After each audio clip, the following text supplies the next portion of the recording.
안녕하세요.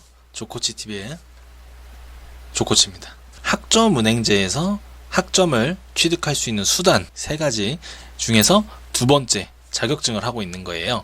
자, 자격증은 그러면 어떤 식으로 학점 인정이 되느냐, 그리고 이게 메리트가 있는 것인가 과연 한번 살펴볼게요. 자, 자격증의 경우에는 어떤 자격증이 있느냐, 전공별로 전공 자격증이 다 달라요. 그래서 대표적으로 학점은행제에서 많이 하시는 전공으로 이제 경영학과, 그 다음에 컴퓨터공학과, 아동학과도 있고 사회복지학과도 있고 심리학과도 있어요.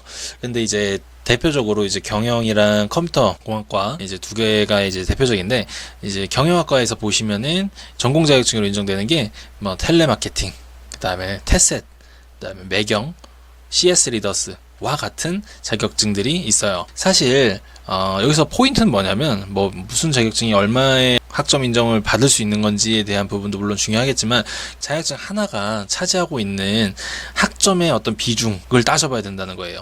자, 방금 아까 말씀드린 대로 뭐 예를 들어서 매경 테스트 우수를 받았다고 칠게요. 그럼 18학점을 인정받는 거죠. 그러면은 한 학기예요. 거의 온라인 강의로 들을 때 거의 한 학기 분량의 그런 학점을 인정을 한 번에 받아버릴 수 있다는 거죠. 자, 예시를 하나 들어드릴게요. 좀 와닿도록. 예를 들어서 제가 한 학기 이제 온라인 강의를 수강을 하고 있어요. 그러면은 7강의를 듣게 되면 한 과목당 3학점씩, 7과목이면 21학점을 이제 이수를 하는 중이라고 칠게요.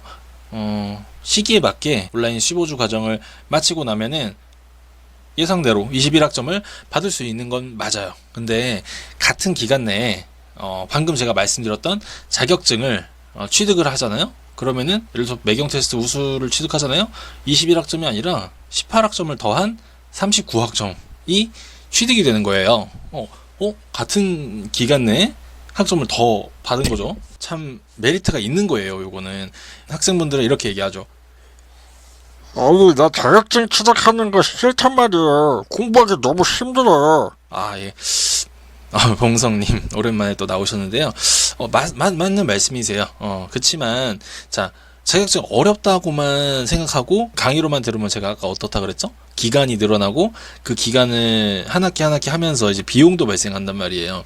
그걸 아끼기 위해서 있는 수단이 자격증 취득이라는 거죠. 당연히 메리트 있는 거예요. 같은 기간 내에 좀 더 노력만 하면 되는 거예요. 그 노력이 힘들다라고 말씀을 하시는 건데, 이런 자격증을 취득함으로써 얻어갈 수 있는 부분이 더 효율적이라고 생각하시고 더 열심히 해주셔야죠. 그죠? 저 같으면 그렇게 하겠어요. 자, 제가 지금까지 이렇게 줄줄줄 얘기만 하는데 자격증 공부에 대한 부분을 얘기할 수 있는 자격이 있느냐. 그래서 제가 먼저 검증 단계를 좀 거치도록 하겠습니다. 자, 여기 보이시죠? 굉장히 옛날인데 정보처리 산업기사라는 자격증을 취득했고요. 그 다음에 유통관리사 2급이라는 자격증을 또 취득했어요. 그리고 컴퓨터 활용 능력 2급이라는 자격증을 또 취득을 했습니다. 또 오늘도 잘난 척. 그거 안 돼, 그거. 예, 할아버지. 요거는 제가 잘난 척 하려는 게 아니라, 제가 요 부분을 취득했다는 거를 알려드려야 시청하시는 분들이 좀 더 신뢰 문제 때문에 그런 거니까요. 불편하게 생각하지 말아주세요. 자, 그러면은 구체적으로 자격증의 로직은 그럼 도대체 뭘지 한번 살펴보도록 하겠습니다. 실제로 기출문제를 보면서 알아보면 좋겠죠? 그 전에 아주 간단하게 말씀드리면 자격증은 문제은행식이다.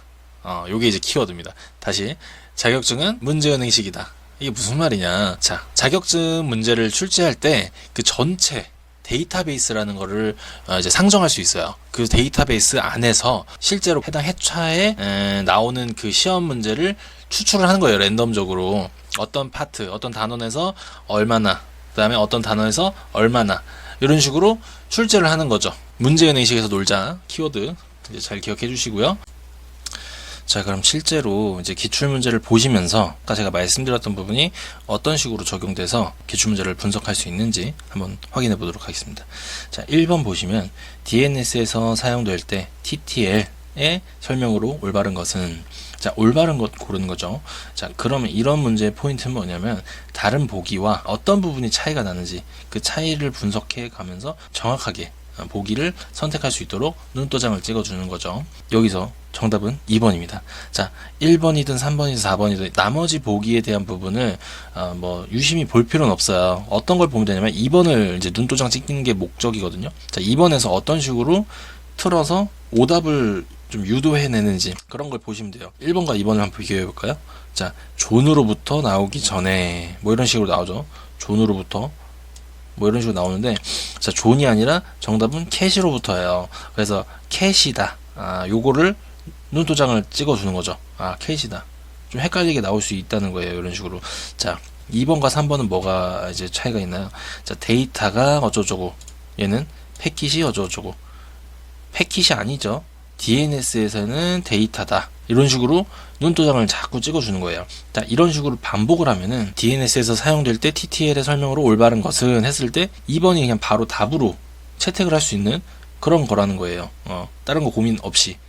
자, 이게 뭐냐면 뭐 개념을 구체적으로 알려고 할 필요는 없다는 거예요. 대략적으로 문제, 답 이런 식으로 보시라는 거예요. 나머지 보기는 어떤 식으로 꼬아놨는지 그 정도만 파악하시라는 거죠. 자, 이 정도면 충분해요. 이런 식으로 쭉 넘어가면 됩니다. 그리고 다음날 아침에 일어났어요.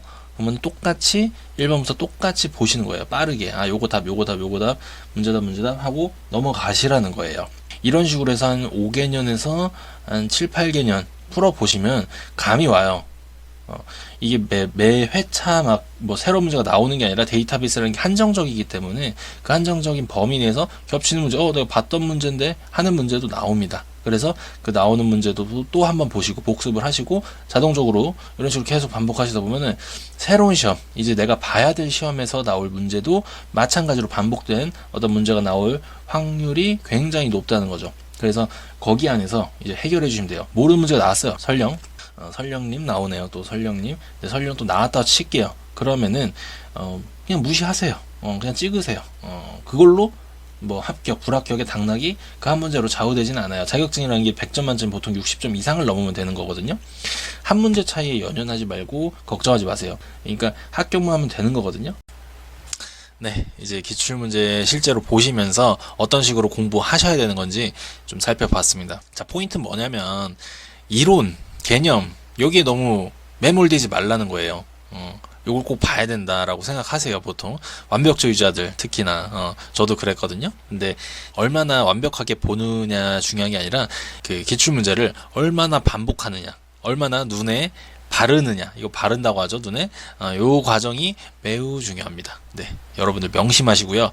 자, 그럼 오늘 말씀드린 것들을 조금 간략하게 정리를 좀 해볼게요. 자, 우선 학점은행제에서 자격증이 차지하는 비중 어떻다? 매우 메리트가 있다, 하셔야 된다. 비용과 시간을 좀 절약할 수 있다는 부분 반드시 명심하시고요. 그 다음에 자격증은 어려운 게 아니다, 노력하면 된다. 그럼 그 노력을 어떻게 하느냐? 문제은행식이기 때문에 기출문제 반복으로서 해결을 본다.